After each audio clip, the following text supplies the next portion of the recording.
Regardez autour de vous. Observez le courant, le flot tranquille et inconscient de la majorité. Voyez-vous ces existences qui se réduisent à des murmures, à des ombres qui glissent sur la surface de leur propre vie? Ils troquent leurs jours contre des piécettes, monnayant leurs rêves pour un peu de confort immédiat, barattent des heures vides pour une poignée de distractions. Ils laissent leurs émotions être gouvernées par les intempéries minuscules du quotidien. Un regard interprété, un retard, une parole mal comprise.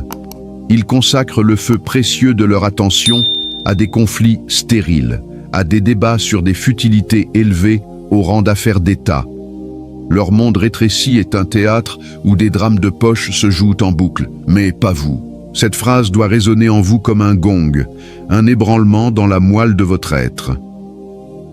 Mais pas vous. Ici, sur cette chaîne, Sagesse Jim Rohn n'est pas un simple nom.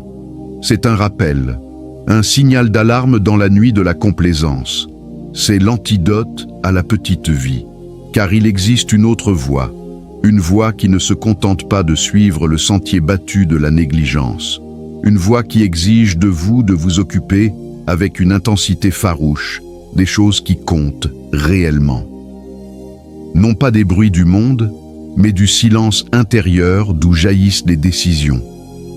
Non pas des opinions fluctuantes des autres, mais de la conclusion solide, forgée dans le feu de votre propre réflexion. Imaginez votre esprit comme le sanctuaire ultime, le quartier général de votre destinée.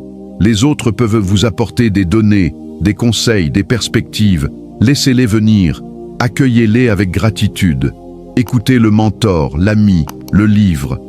Mais voici le geste sacré, l'acte de souveraineté absolue.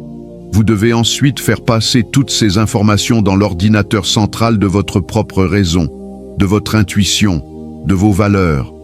Vous devez les tamiser, les analyser, les fusionner avec l'essence unique de qui vous êtes.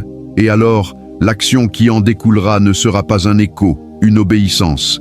Elle sera le Pavlov produit exclusif de votre propre conclusion. Vous n'exécuterez pas des ordres, vous incarnerez des choix. Il y a un abîme entre les deux. L'un vous rend sujet, l'autre vous rend architecte. Pour devenir cet architecte, il y a une posture fondamentale à adopter. Devenez un étudiant non pas du hasard, mais de miser l'inévitabilité. C'est l'une des leçons les plus puissantes que la vie nous offre. Rien n'est plus tragique que l'homme surpris par son propre avenir, comme si celui-ci tombait du ciel un matin pluvieux. « Comment en suis-je arrivé là ?» murmure-t-il, regardant avec effroi le paysage de sa vie. C'est la question du somnambule qui se réveille au bord d'un précipice. L'étudiant de l'inévitable, lui, pose un regard différent. Il se tient chaque jour devant le miroir du futur et il se demande, avec une lucidité froide et courageuse, « Si je continue sur cette trajectoire, si je répète ces mêmes disciplines, ces mêmes négligences, ces mêmes petits choix confortables, où cela me mènera-t-il dans 5 ans, dans 10 ans? Ne vous voilez pas la face. Ne vous bercez pas d'illusions. C'est une équation, une formule mathématique presque cruelle de précision. Vos actions d'aujourd'hui sont les semences obligatoires de votre récolte de demain. Vous ne pouvez pas semer de l'indifférence et récolter de la passion. Vous ne pouvez pas semer de la distraction et récolter de la maîtrise. Vous ne pouvez pas négliger votre corps et espérer la vitalité. Vous ne pouvez pas ignorer votre esprit et convoiter la sagesse. Vous ne pouvez pas gaspiller vos ressources et rêver d'abondance. La grande nouvelle, le souffle d'espoir formidable, c'est que vous n'êtes pas condamné. Vous n'êtes pas un arbre, enraciné à jamais dans le sol de vos premières erreurs. Vous êtes un être humain, et l'être humain possède ce don miraculeux, ce pouvoir quasi divin. Il peut, à un moment donné, déchirer le scénario.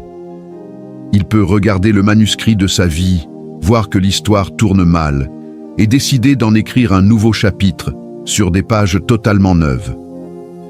Prenez mon expérience. Les 6 premières années de ma vie économique active, j'étais fauché. Profondément, désespérément fauché. Le genre de fauché où l'on compte les pièces pour un repas, où l'on évite le regard du créancier, où l'avenir semble être un tunnel sans lumière. Puis, les 6 années suivantes, tout a changé. La fortune est arrivée. L'aisance s'est installée. Les portes se sont ouvertes.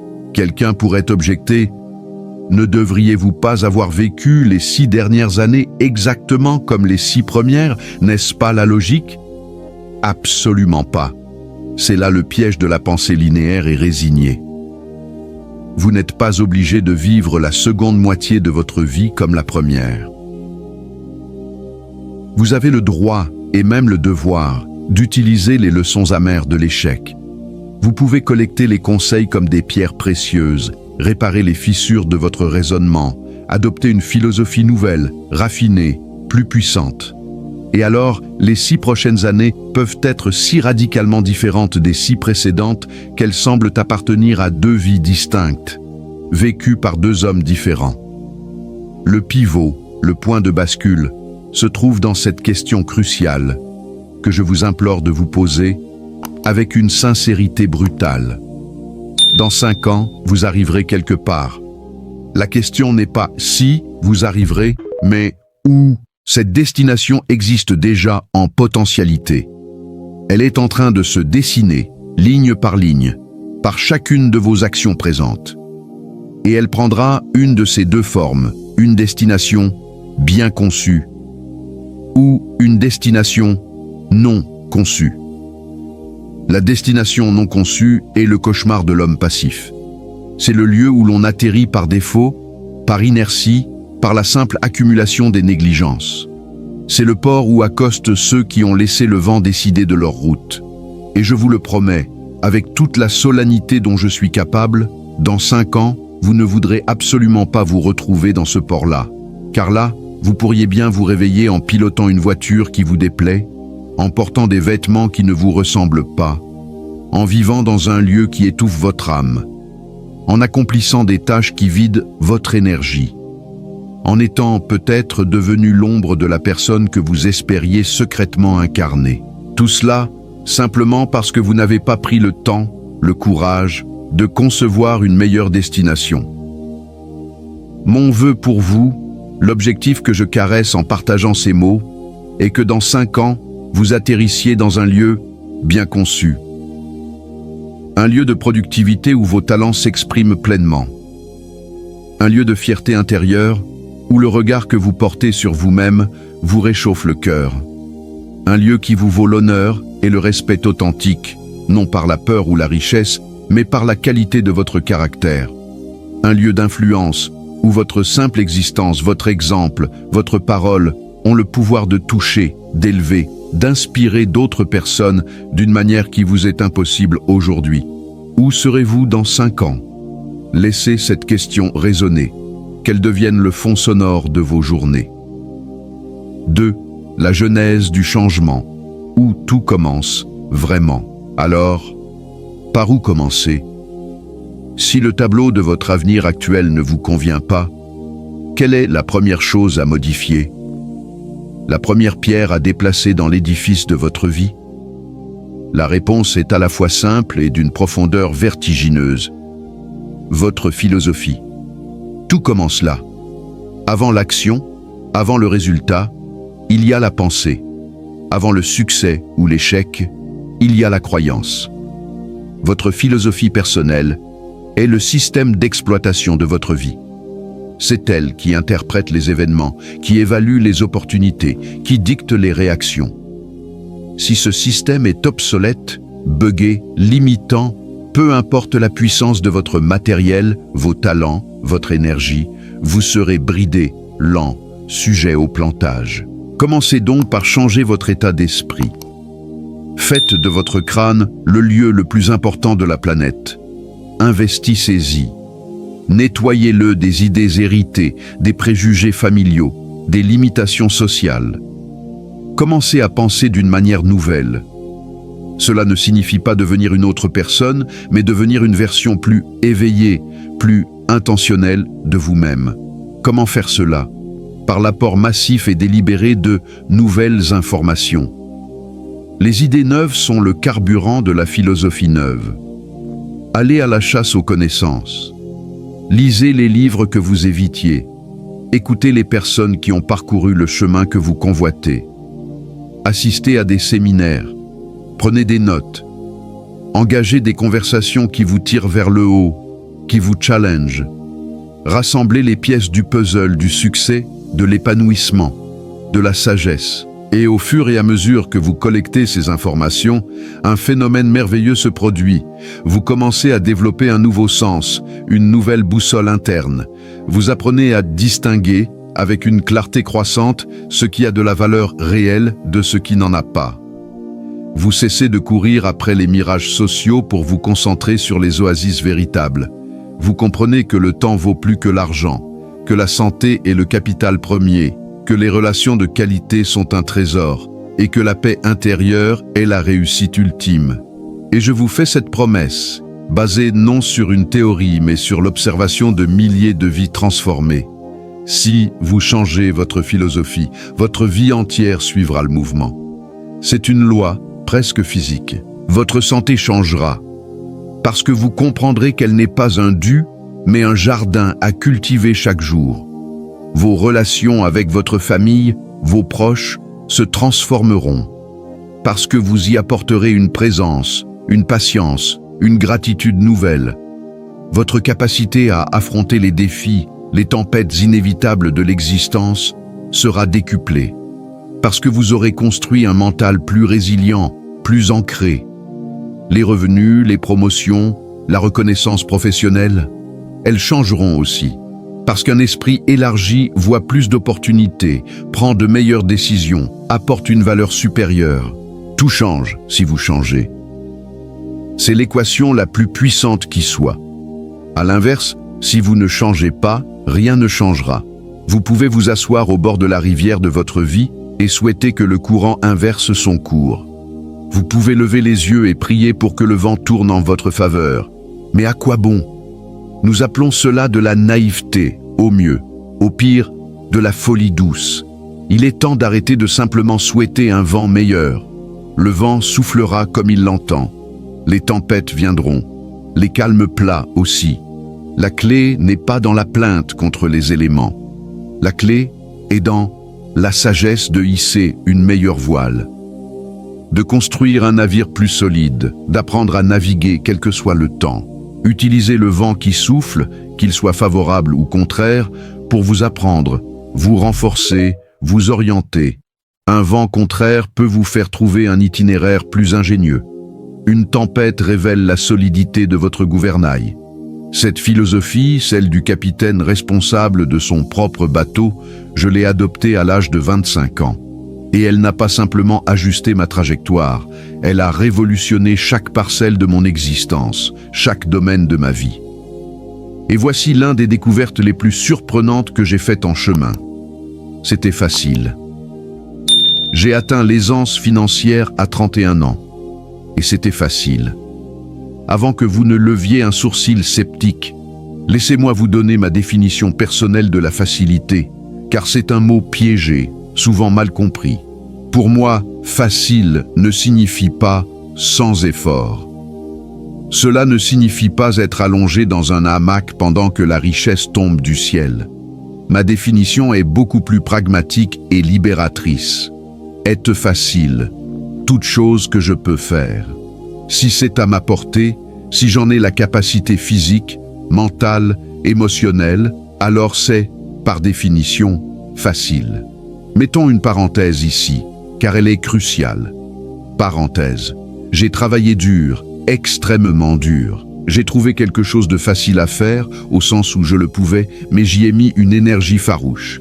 Je me suis levé tôt, je me suis couché tard. J'ai étudié, j'ai pratiqué, j'ai persévéré. 6 années de labeur intense. Mais le cœur de l'activité, le noyau de ce qui a produit les résultats, était facile. C'était quelque chose que je pouvais faire. Alors, vous pourriez me rétorquer, « Monsieur Ron, si c'était si facile, comment se fait-il que tous ceux qui vous entouraient à l'époque, exposés aux mêmes opportunités, ne soient pas devenus riches eux aussi? La réponse contient l'une des vérités les plus importantes que vous aurez à assimiler. C'est aussi facile de ne pas le faire. Comment le dire autrement? La facilité de l'action et la facilité de l'inaction sont deux versants d'une même montagne. Vous dites « non, pour les autres, c'était difficile ». Ce n'est pas tout à fait exact. On ne peut pas en débattre longtemps face à une audience intelligente. La tâche était à leur portée, tout comme à la mienne. La différence ne résidait pas dans la difficulté intrinsèque de la tâche, mais dans le choix quotidien, répété, de l'accomplir ou de l'ignorer. Permettez-moi de vous présenter cela sous la forme d'une phrase philosophique, car j'ai tendance à l'être un peu. Philosophe. Les choses qui sont faciles à faire sont aussi, et hélas, très faciles à ne pas faire. Voilà.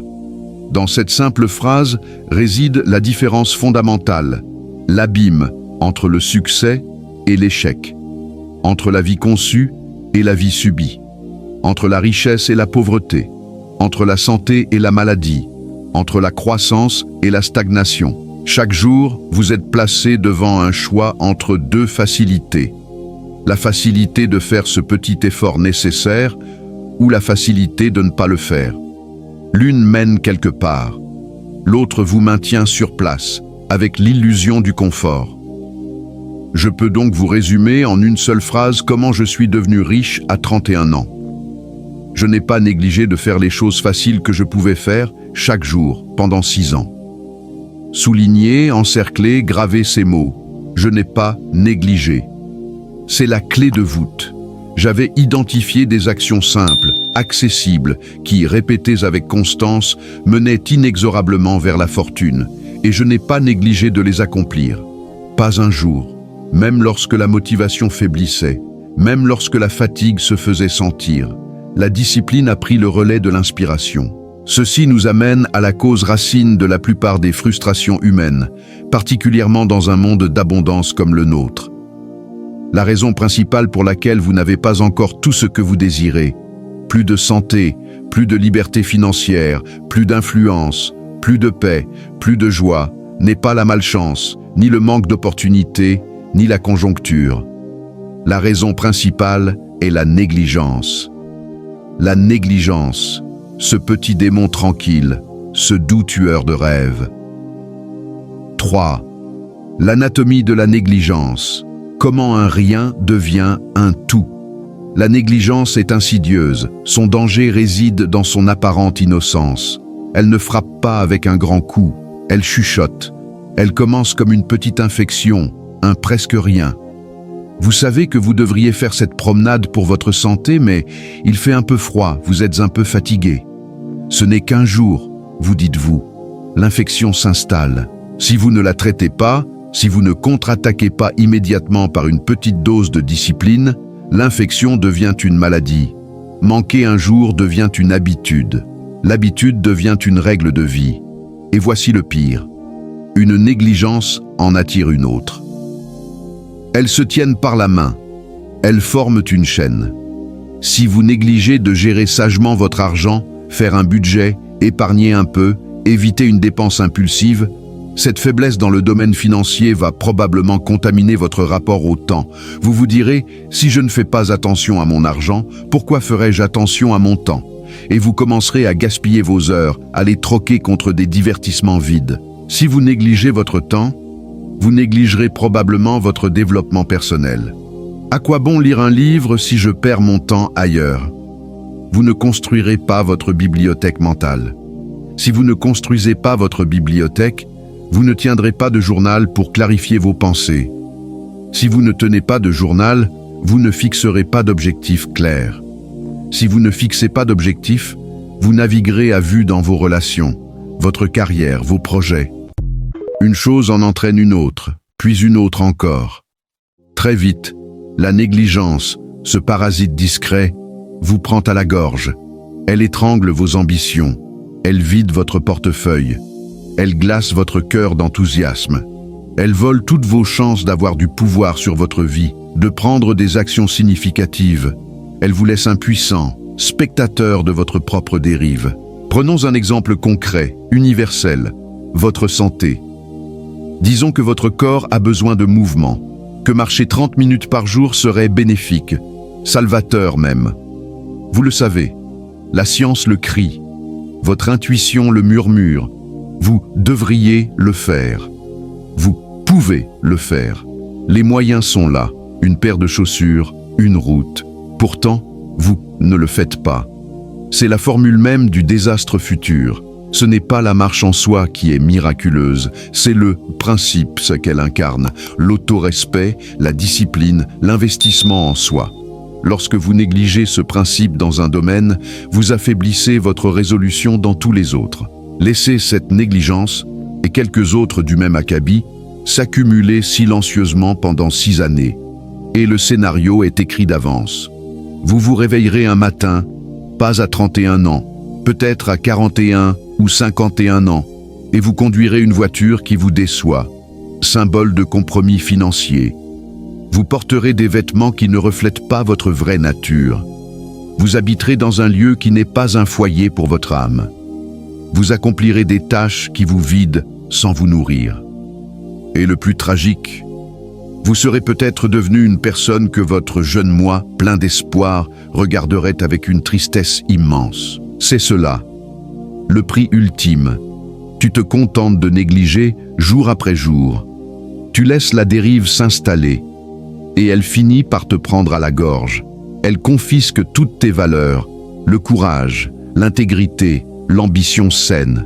Elle ne te laissera, si tu n'y prends garde, qu'un peu de poussière dans le vent d'été, souvenir évanescent de ce qui aurait pu être.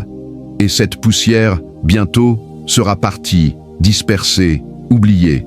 C'est exactement là où je me trouvais à 25 ans, dans cette poussière, dans cette confusion, jusqu'à ce qu'un mentor, un guide, entre dans ma vie et prononce des mots qui ont tout fait basculer.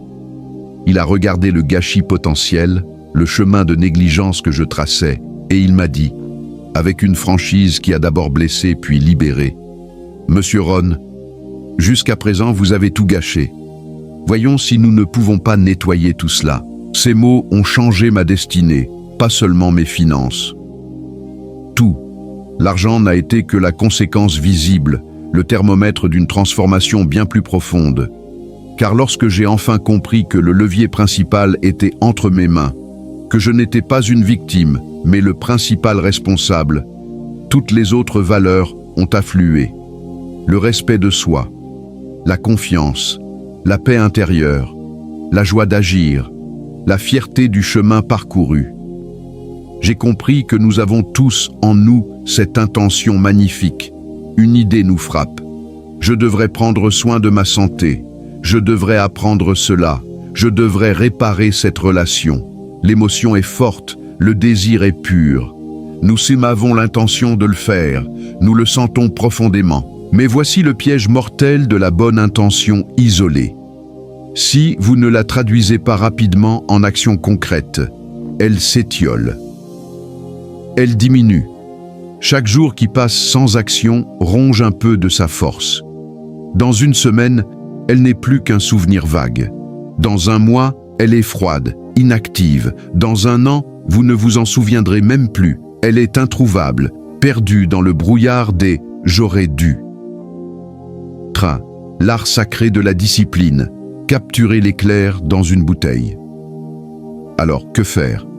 Comment sauver cette étincelle d'inspiration du naufrage de la négligence? La réponse tient en un mot. Action. Une action immédiate. C'est au moment où l'émotion est à son paroxysme, où l'idée brille de tous ses feux, que vous devez mettre en place la discipline d'Alou qui va la capturer. La discipline, c'est l'art de transformer l'inspiration fugace en habitude durable. C'est la machine à capturer les éclairs pour en faire de l'électricité stable. Quelqu'un vous parle de nutrition, vous êtes ému, vous sentez ce désir de vitalité vous envahir. C'est maintenant qu'il faut agir. Ne rentrez pas chez vous en disant « il faudrait ».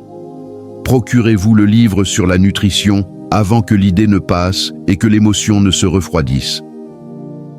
Allez à la bibliothèque aujourd'hui. Commandez-le en ligne maintenant. Prenez rendez-vous pour un check-up cette semaine. Faites 10 pompes. Allez marcher. Agissez. L'action, aussi infime soit-elle, est le ciment qui fixe l'intention dans le réel. Elle est le premier maillon d'une nouvelle chaîne, la chaîne vertueuse de la discipline. Et comprenez ceci, car c'est d'une importance capitale. Toutes les disciplines sont interconnectées. Elles s'influencent mutuellement. Rien n'est jamais isolé dans la géographie de votre vie. C'est une autre grande loi philosophique. Tout affecte tout. Ne soyez pas naïf en pensant que vous pouvez être négligent dans un domaine sans que cela n'affecte les autres. C'est le seul endroit où je me laisse aller, dit l'homme qui boit trop le week-end, persuadé que cela n'affecte pas son travail du lundi. Ce n'est pas vrai. Cela affecte son énergie, sa clarté d'esprit, son estime de soi. Chaque petite victoire sur la négligence renforce votre caractère entier. Chaque défaite, chaque capitulation l'érode. C'est une partie essentielle de votre éducation au développement personnel. Si vous ne faites pas le tour du pâté de maison aujourd'hui, vous aurez moins de chances de lire 10 pages ce soir. Si vous ne lisez pas ces 10 pages, vous n'aurez probablement pas l'idée d'écrire dans votre journal demain. Si vous n'écrivez pas dans votre journal, vous ne clarifierez pas cette pensée qui pourrait être le germe d'un grand projet.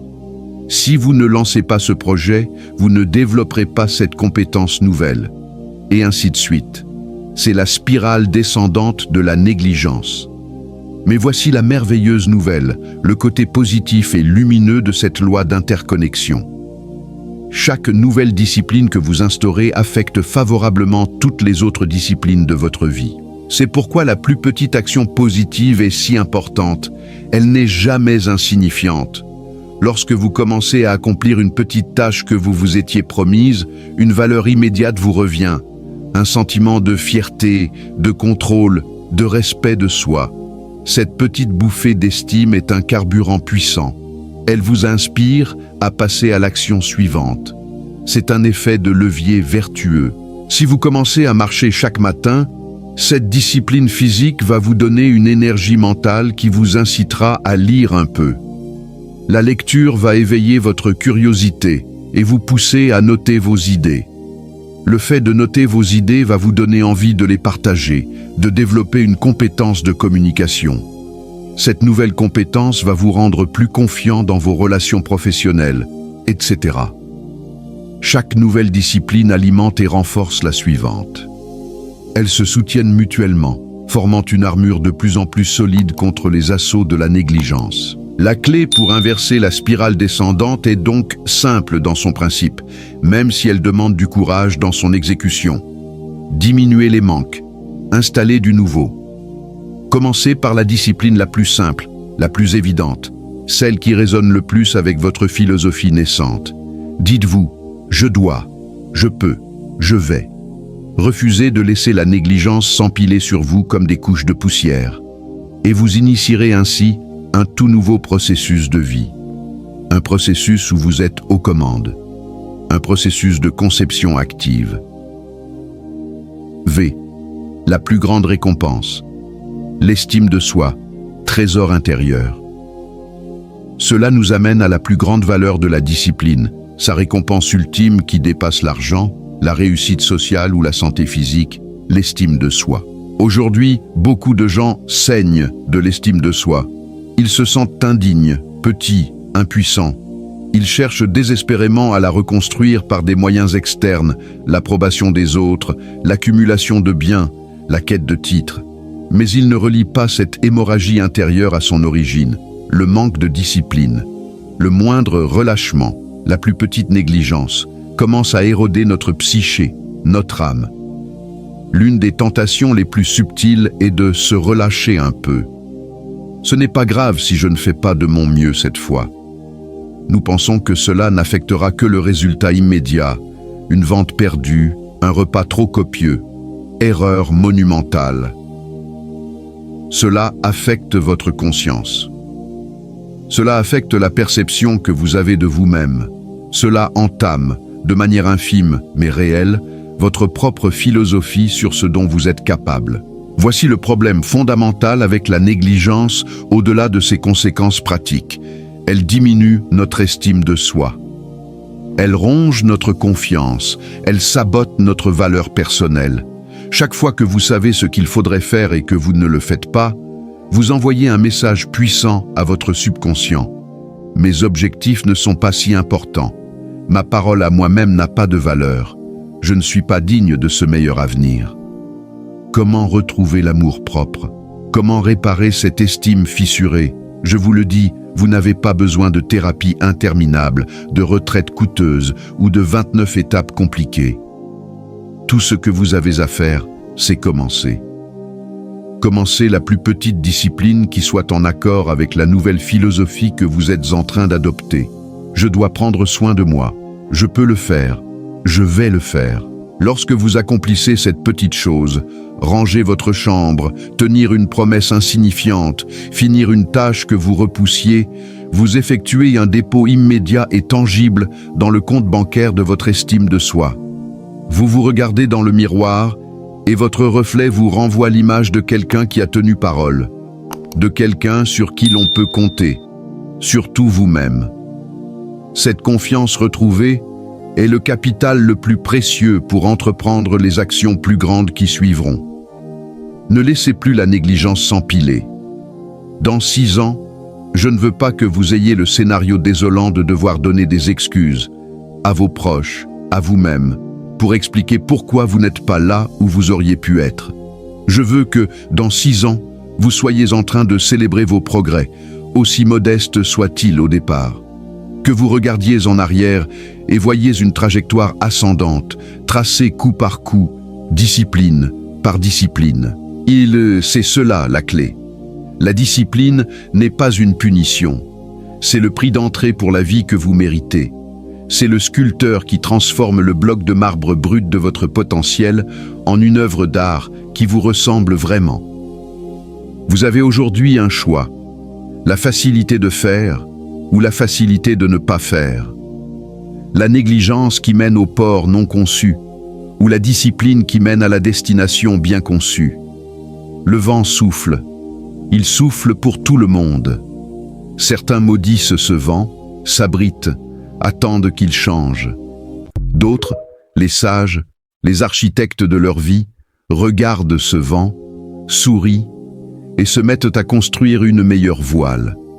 Ils apprennent à naviguer. Ils apprennent à utiliser chaque souffle, même contraire, pour avancer. Vous êtes le capitaine de votre navire. Vous êtes l'architecte de votre destin. La philosophie est votre plan. La discipline est votre outil. L'action est votre matériau. Commencez, aujourd'hui, par la plus petite chose facile que vous pouvez faire et que vous avez négligée jusqu'ici. Et ne la négligez plus. La vie bien conçue vous attend. Elle n'est pas au bout d'un chemin de chance, mais au bout d'un chemin de choix. Faites les vôtres. Conclusion. Si ces paroles ont résonné en vous, si elles ont touché une corde, éveillé une aspiration, alors ne laissez pas cette étincelle s'éteindre. La sagesse n'est utile que si elle est appliquée. Ici, sur Ma Sagesse Jim Rohn, nous croyons que chaque être humain possède en lui le potentiel pour une vie extraordinaire, une vie de conception et de sens. Notre mission est de vous rappeler ce pouvoir, de vous fournir les outils philosophiques, de raviver cette flamme qui ne demande qu'à grandir. Ce voyage vers le meilleur de vous-même est le plus noble qui soit.